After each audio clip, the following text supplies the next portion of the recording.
everybody. Welcome to another podcast episode 5. If you guys thought I had a big head before, get a load of me now that we upgraded the cameras, okay? But before we get into today's topic, first, intro.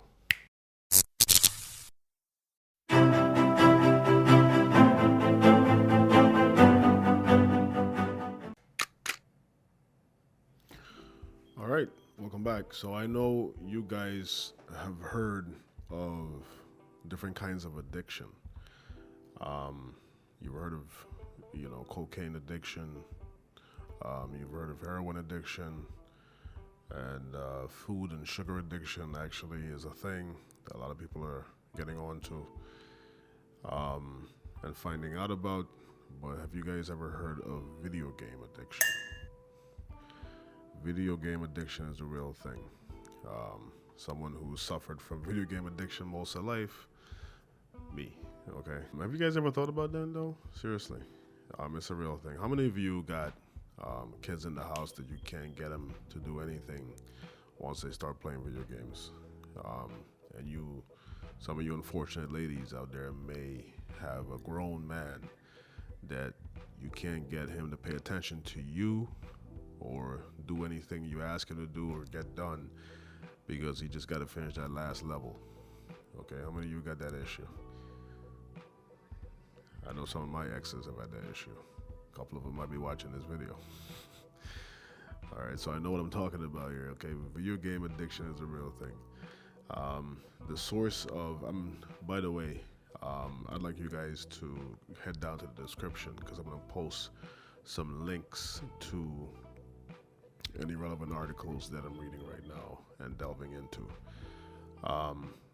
By the way, we're going to do a giveaway when we get to 500 subscribers. So be one of the first of the thoughtful ones, which is the first 1,000 subscribers. But the first 500, I think we're going to do a giveaway. It may be a microphone. It could be different things.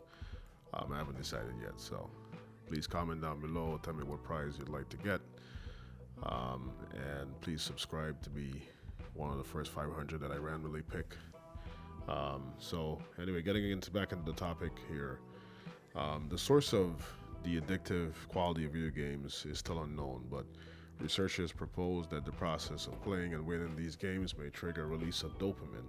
See, there we go right back with dopamine. Okay, that's the number one thing. People are trying to be happy, and one of the quickest ways, really the only way that I know of, and please educate me if you know better, which a lot of people know better than me. It seems to me that the way you achieve a lot of happiness is when the brain releases dopamine and your serotonin levels go up on the hormonal level. And I believe that's one of the things that contributes towards happiness, essentially. That if something feels good and you get that dopamine release, that's how you get it. So dopamine is the same neurotransmitter involved in other addictive activities such as alcohol and drug abuse. So there we go. See, I didn't even finish reading the paragraph. So what are some of the results of video game addiction? Poor performance at school, work, or household responsibilities as a result of preoccupation with gaming. So from my experience, I can only speak from my experience. I know people that are addicted to video games, and you cannot get them to clean up after themselves. You cannot get them to function. Neglect of other hobbies or friendships. I've had a lot of friends that I met online when I used to game a lot. I spent a lot of time on computers and things like that. But there's nothing wrong with having friendships in that way. But if you had friends in the regular life and you're sort of neglecting them and so on, if it's not important to you, that's fine. But I still believe having good friendships is quite important. Decline in personal hygiene or grooming, obviously, you know what I'm saying? I mean, people, you can tell by looking at them, you can tell by what they're doing as far as where they're hanging out, and you can tell by the way they look. It's like this person probably spends a lot of time, maybe way too much time playing video games. Inability to set limits on how much time is spent gaming. Oh, Stop me if you heard this before. Spend the last 12 hours playing Call of Duty, or I've played 32 hours on this RPG, and I'm finally at level 1. Um, I mean, think about that for a second. Limit yourself. Okay. Signs of irritability, anxiety, or anger when forced to stop gaming, even for brief periods of time. Um, yeah. I mean, I know somebody who gets severe anxiety when they can't play their games. Um, it's crazy. Um, the need to spend more time playing games or to play more intensely in order to get the same level of enjoyment. Yeah. So the brain gets used to stuff.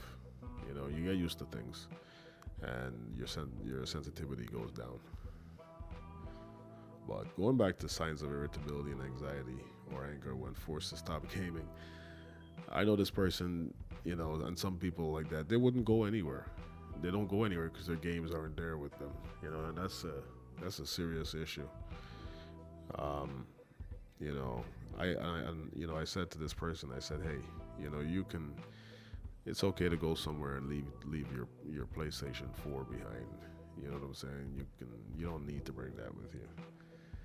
You can have a good time without that. The symptoms of physical or physiological withdrawal, such as loss of appetite, sleeplessness, agitation, or emotional outbursts if the game is taken away. Yeah, I know a lot of children are like that. I used to be a kid like that. Using video games as a way to escape stressful situations at work or school or conflicts at home. So yeah, you're playing the games instead of focusing on your job and things like that nature. I don't know. I just think that it can potentially be a real problem because everything is connected.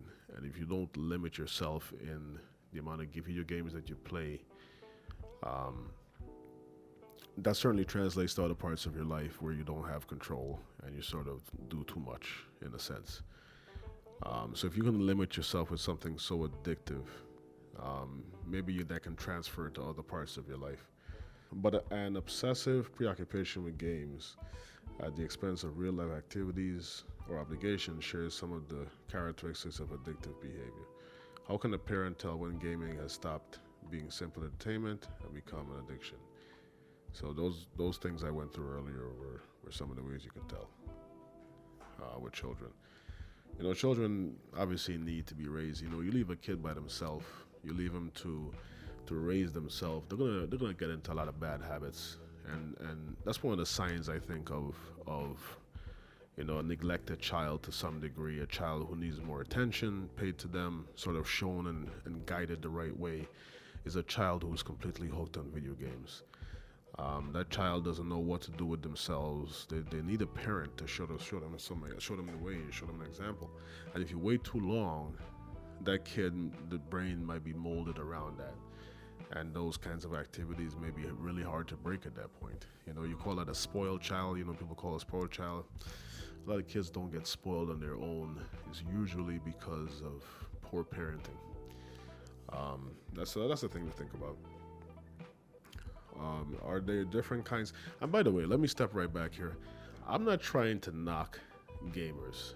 I still play video games. When I want to unwind, maybe once or twice a week, I go over to my friend's house and we play some UFC. And that game is mad fun. Okay. So I do still play video games. Sometimes I play Call of Duty on my cell phone. I show you because I'm sure you don't know what a cell phone looks like. Anyway, so I still play video games on there once in a while, but it's all about limiting yourself and having balance. Nobody's saying don't ever play video games or it's bad for you to ever play it. But how many times have you seen somebody, if you say to them, hey, look, the work is needing some extra, staff, okay? We need you to hang out and work, do some overtime, do an extra 8 hours. Man, I can't do that. Okay. But hey, I'm going to go home and spend 12 hours playing this RPG. Okay, so one of these things can sort of lead you to a more productive result. Maybe you have more money in your pocket to pay your bills and to do things. And the other one is a huge time waste, unless, of course, maybe you have like a Twitch account and you're getting paid through that way, then by all means do it up. Okay, but don't squander and waste a talent. And playing very good at certain games is definitely a talent. There's people that get paid millions of dollars to play video games, but I don't know. Find good coping mechanisms. Find good ways of making yourself relaxed and happy and sinking. I call playing video games a black hole. For the most part, it really leads nowhere. You can have different kinds of hobbies that will potentially lead to some sort of success even if you're not even really trying to do that. You know, I mean, there's people that collect stamps and collect comic books, and that used to be considered a huge time waste, and now they're millionaires because of it. But with video games, it seems to me for you to have financial success or career success playing video games, you have to actually want that. You can't nobody's gonna accidentally, give you a sponsorship to be like Ninja. I guess Ninja is some profession, one of the biggest professional gamers online. But nobody's gonna pay you to be like him unless you open up a Twitch account, you promote yourself on social media, etc., etc. So you have to actually pursue that. So that man is very disciplined, I'm sure.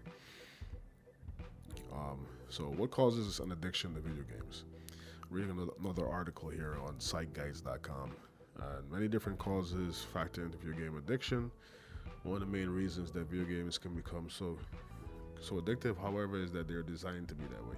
I mean, I'll tell you something right now. I've spent hundreds of dollars, if not thousands of dollars on mobile video games. Okay. At least I used to. They have these things in them where they have like loot boxes. And EA used to do this and stuff until they got blasted for it. But they have these things that are called like loot boxes where they show you like this ultra special item and like a legendary item or some kind. And what they do is they're like, if you pay a certain amount of money for a pack, the pack will do like a Rolodex, essentially like a Rolodex, and it'll spin and then it'll give you the opportunity to win that legendary item. So you can't even really pay actual money to get the legendary items anymore. You got an opportunity you could pay for an opportunity for a chance to win it. Now these people are making money hand over foot doing this. It's absolutely crazy, and it feeds into like the same sensors in the brain that gambling hits. You know what I'm saying? So I know EA Sports got blasted for that. Not EA Sports, but just EA Games got blasted for that. So it can definitely lead somewhere to success, but be careful of these things, man. You can really blow your money doing this crap. So many different causes factor into video game addiction. One of the main reasons that video games can become so addictive, however, is that they're designed to be that way. I read that already. Video game designers, like anyone else, are trying to make a profit. Are always looking for ways to get more people playing their games. So they're using psychology on you, for sure. With the ads, the mobile games or the regular games. If you want the ads taken away, you gotta like pay like a premium $5 thing, and it'll take that away. But they said the game is free to start with. It's not really free. You know what I'm saying? To really enjoy the game, you gotta spend money. You end up spending more money on a lower production value video game. It's just nuts, man. I remember when video games you could actually like play them and just simply have a good time, and if they had any updates, it was free. Nowadays, they want you to pay for season passes and loot boxes, and it's just nonstop. And that's one of the reasons I stopped playing, because I realized that the industry has been overtaken by people who understand human psychology. And then they're tricking you and they're using you to open up your wallet even more so than you should. And before you know it, you spend hundreds and thousands of dollars and wasted a lot of money, ruined your relationships. Ladies, how many of you have been with a guy who will spend 10 hours playing a game or whatever it is, and he just won't fix that pipe or fix that door handle that you've been asking him to do for weeks? That's a void member, man. That's some void behavior. And once again, I'm not talking about anything I don't know myself or anything that I can't relate to. So, gotta stay authentic, you know what I'm saying? So, they go over on this website some of the emotional symptoms of video game addiction. Feelings of restlessness or irritability, pretty much the same thing. So if you realize, like, if you understand anything about addiction, a lot of these same symptoms occur between all of them. So I'll tell you right now, man. Like I said, it's hard. I still sometimes want to play more than I do currently, which I rarely play. I try to put my time into things that are potentially productive, but and things that kind of hit other functions in my life. Like, if you're gonna do hobbies, have it try to lead towards success for you, in a sense. Actively pursue it. Have a vision for yourself. Use a secret, and so on. And I could talk about the secret in another video, but it's mainly a motivational tool. But yeah, use video games to relax every once in a while. But yeah, I still have that itch every once in a while to play more games. But I know I'm not gonna go on Twitch or anything like that with it. And I try to do activities that I can do with other people to sort of foster bonds and have it serve multiple purposes.